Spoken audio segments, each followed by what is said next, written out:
नमस्कार, मैं नितिन मिश्रा। हमारा आज का टॉपिक है अक्षांश और देशांतर। अब इसे थोड़ा सा याद करने में दिक्कत होती है। बच्चे अक्सर कंफ्यूज होते हैं कि अक्षांश क्या होता है, देशांतर क्या होता है।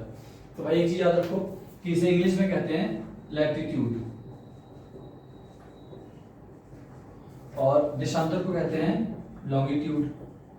ठीक है, तो लैटिट्यूड को ऐसे करिए, तोड़िए इसको। लैटिट्यूड जो लेटा है वो लैटिट्यूड है और जो लंबा है वो लॉन्गिट्यूड है। याद रहेगा, जो लेटा है वो लैटिट्यूड, जो लंबा है वो लॉन्गिट्यूड। ठीक है, अब हम इसे पृथ्वी पर समझते हैं। ये हो गया हमारी पृथ्वी। अच्छा, पृथ्वी का आकार क्या है? तो पृथ्वी का आकार है भू आब।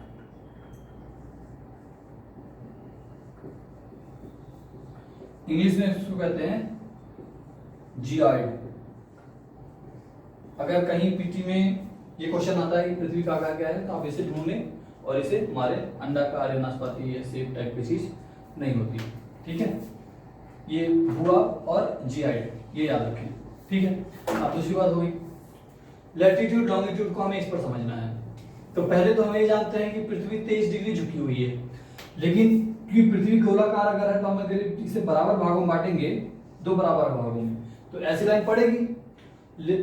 इस हिसाब से नॉर्थ पोल यहां होना चाहिए, साउथ पोल यहां होना चाहिए। ठीक है, लेकिन हमें क्या होता है कि साउथ पोल मतलब एक ध्रुवीय क्षेत्र रेडियस के हिसाब से, जैसे हमने एक लैटिट्यूड डाला, अक्षांश डाला पृथ्वी को दो बराबर भागों में बांटने के लिए, यह आपका पश्चिमी भाग हो गया और ये आपका पूर्वी भाग हो गया। ठीक है, इसी तरह से हम एक समतल लाइन खींचते हैं, समतल पृथ्वी को दो बराबर भागों में बांटने के लिए, ये आपका उत्तरी भाग हो गया और ये आपका दक्षिणी भाग हो गया। ठीक, तो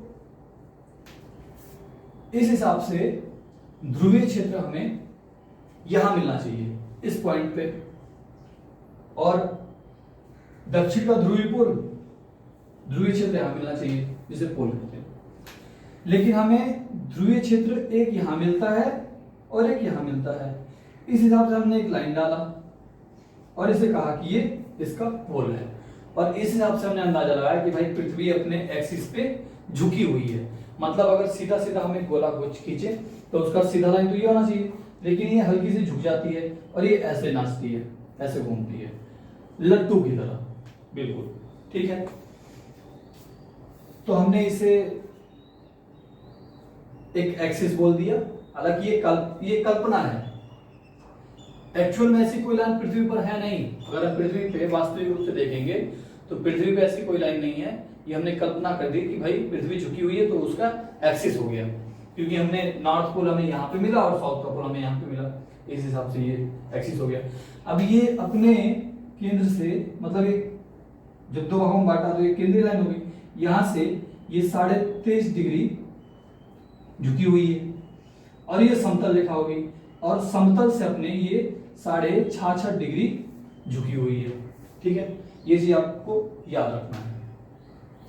अब दूसरी बात आती है कि ये तो हमने दो बराबर भागों में बांट दिया, तो ये लाइन हमें समझ में आई, लेकिन जो वास्तविक रूप से ये रेखा हमें तिरछी हो जाएगी, क्योंकि पृथ्वी 23 डिग्री झुकी होगी, तो ये भी तो नीचे आ जाएगा। जब सब नीचे आएगा तो इसे हम कहते हैं 0 डिग्री विषुवत वृत्त। क्या कहते हैं? विषुवत वृत्त, मतलब इक्वेटर। ये हमारा इक्वेटर हो गया, ये 0 डिग्री हो गया। फिर इससे हमने पृथ्वी को दो बराबर भागों में बांटा, पूर्व, उत्तरी और दक्षिणी। तो 0 डिग्री से हमने नॉर्थ पोल तक, मतलब यहां तक ध्रुवीय क्षेत्र तक 90 बराबर भागों में बांट दिया। तो 90 बराबर भागों में बांट दिया तो कुछ अक्षांश इसके महत्वपूर्ण होते हैं, जैसे कर्क रेखा, ये आपकी कर्क रेखा हो गई। ठीक, इसे हम दूसरे से डिनोट देंगे ताकि पता चले। ये हमारी कर्क रेखा होगी, ठीक है। ये होती है 23.5 डिग्री उत्तरी अक्षांश, 23.5 डिग्री नॉर्थ लैटिट्यूड, ठीक। तो मैं इसे लिख देता हूं, ये नॉर्थ लैटिट्यूड हो गया, हिंदी में उत्तरी अक्षांश, इसे ऐसे हम डिनोट कर सकते हैं, ठीक है। इसे हम कर्क रेखा कहते हैं। कौन सी रेखा कहते हैं? कर्क रेखा। फिर इसी तरीके से ऊपर के भाग, ऊपर 90 बराबर भागों में बांटा, तो एक महत्वपूर्ण रेखा आई 23.5 डिग्री। महत्वपूर्ण की हम अभी डिसाइड करेंगे कि क्यों महत्वपूर्ण है। इसके बाद एक रेखा आती है, इसे बोलते हैं हम 66 डिग्री। फिर हमें यहां मिलता है 90 डिग्री। इसे हम कहते हैं ध्रुवीय क्षेत्र पृथ्वी का। यहां पे आकर के गुरुत्वाकर्षण बल ज्यादा हो जाता है और यहां पे गुरुत्वाकर्षण बल सबसे कम रहता है। इसी प्रकार से जैसे उत्तर में बांटा वैसे दक्षिण में भी हम बांट देते हैं। ये आपका 23.5 डिग्री दक्षिणी अक्षांश, मतलब साउथ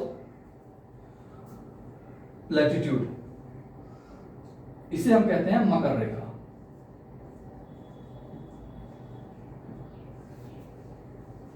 नब्बे बराबर भागों बांटा, फिर एक और रेखा हम डाल देते हैं, ये 66 डिग्री हो गई। फिर दूसरी जहां पे जा खत्म होता है वो 90 डिग्री हो गया अक्षांश। तो 90 ऊपर हो गए, 90 नीचे हो गए।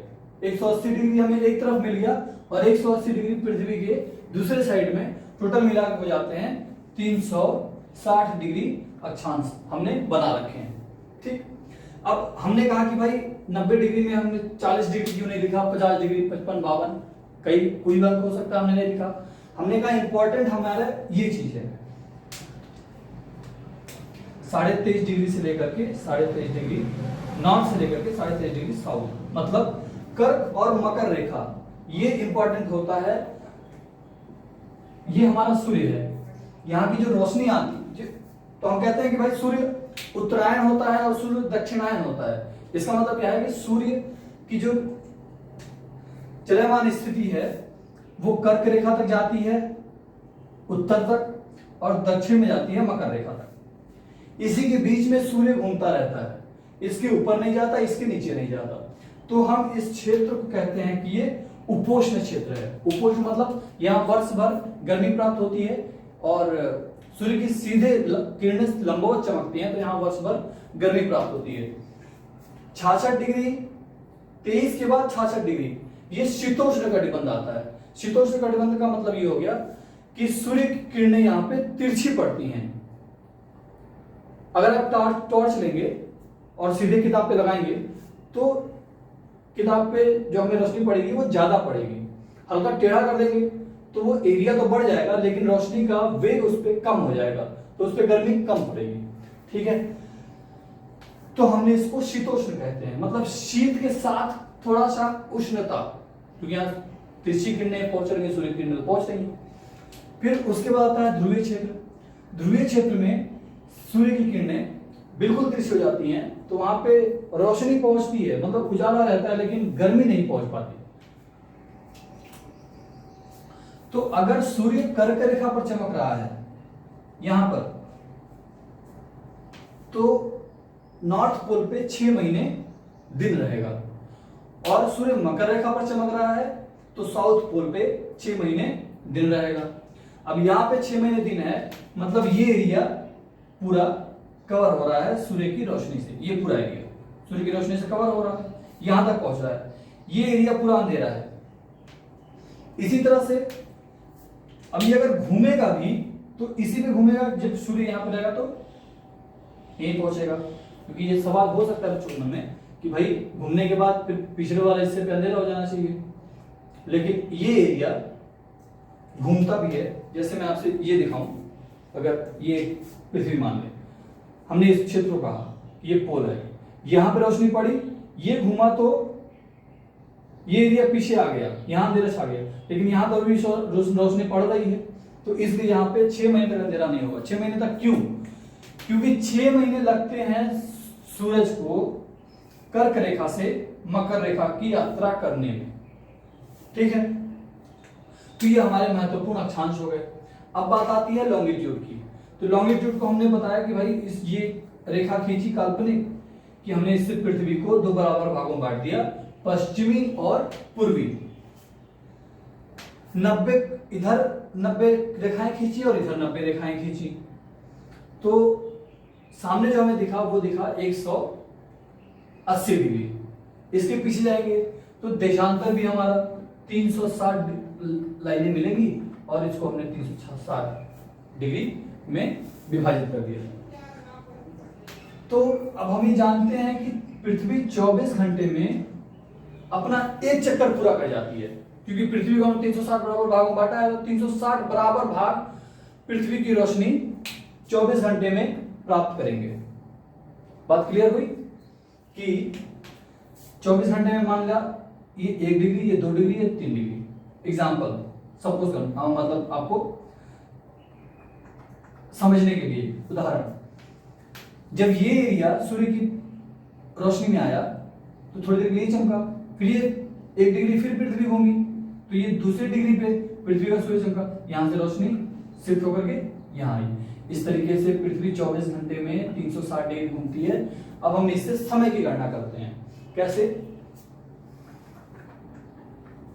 जब सूर्य सर के सीधे ऊपर होता है, जब हमारा कोई भी परछाई नहीं बन रहा होता है, तो हम कहते हैं कि ये 12 बज गए। पुराने जमाने में समय को नापने के लिए कई तरीके होते थे, जैसे हम पहर में नापते थे, 1 पहर, 2 पहर, 3 पहर। नक्षत्र को देख करके समय का अंदाजा लगाते थे। घड़ी का आविष्कार हुआ तो हमने पृथ्वी को 360 डिग्री में बांट दिया और एक टाइम जोन निर्धारित किया। अक्षांश में सारी रेखाएं हर जगह बराबर हैं, तो यहां पे हमें कोई समस्या नहीं हुई। हमने इसको 0 डिग्री इक्वेटर नाम दे दिया या विषुवत नाम दे दिया। लेकिन क्योंकि पृथ्वी गोल है और हम अगर सीधी लंबित रेखा खींचेंगे तो सारी रेखा जाकर कहीं तो मिलेंगी, क्योंकि गोल है। तो समझिए, ये है गोल पृथ्वी। अब हम इसको एक रेखा बना करके यहां पे लाएंगे, यहां पे खत्म होगा। फिर पीछे से अगर एक रेखा बनाएंगे तो भी यहां पे खत्म होगा, यहां से लेके आएंगे तो भी यहां खत्म होगा, यहां से लेके आएंगे तो भी यहां खत्म होगा। कहने का मतलब सारी रेखाएं पोल पे जाकर के मिल जाती हैं। तो देशांतरों में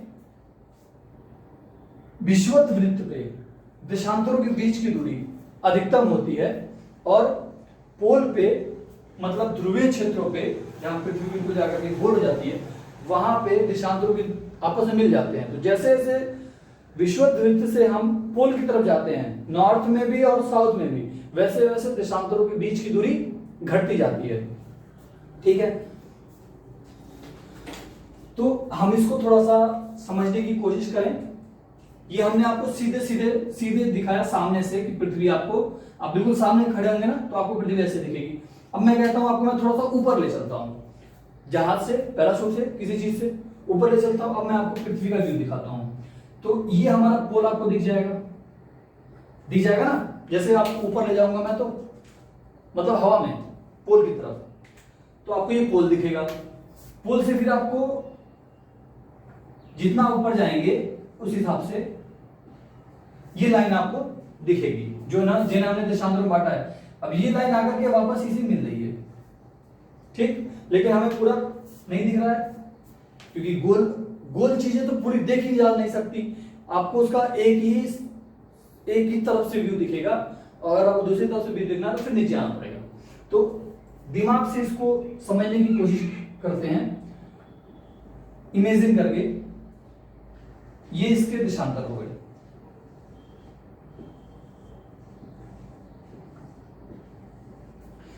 ये सारी लाइनें जाकर के नॉर्थ हमने कहा था ऊपर मिलती हैं, यहां पे आके सारी लाइनें मिल गई। इसी तरह से साउथ में भी, अब एक नीचे से आपको दिखाते हैं, ये आपका पोल हो गया, साउथ पोल।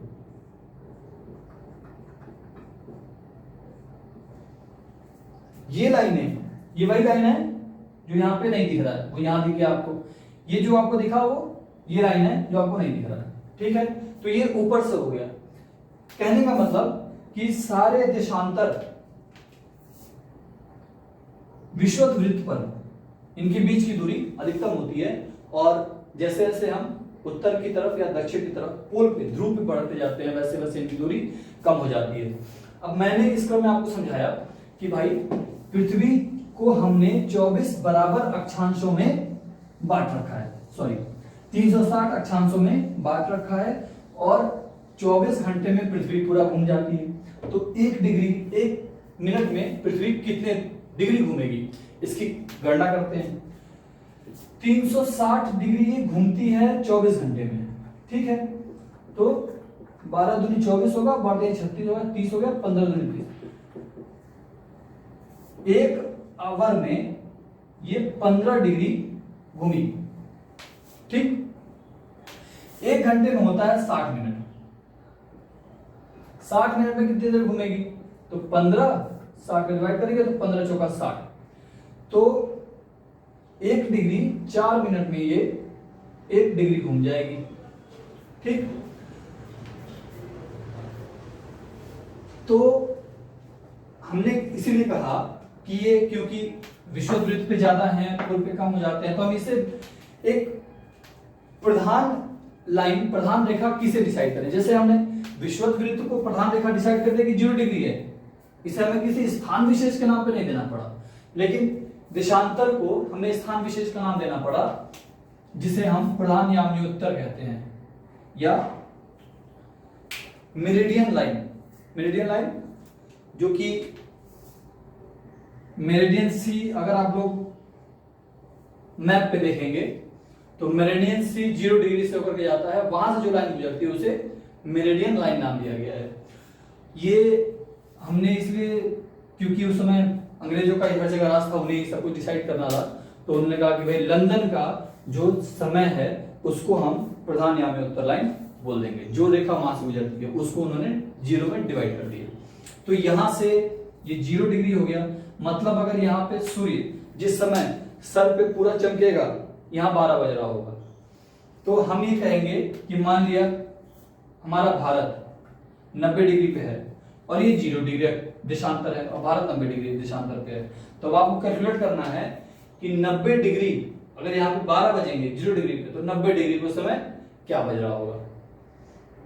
अब इतना कैलकुलेट करने के बाद ये आप मुझे कैलकुलेट करके कमेंट बॉक्स में बताइए, ठीक है। ये हमारा लॉन्गिट्यूड और लैटिट्यूड हो गया। शीत कटिबंध और शीतोष्ण कटिबंध, उपोष्ण कटिबंध भी समझा दिया। तो बस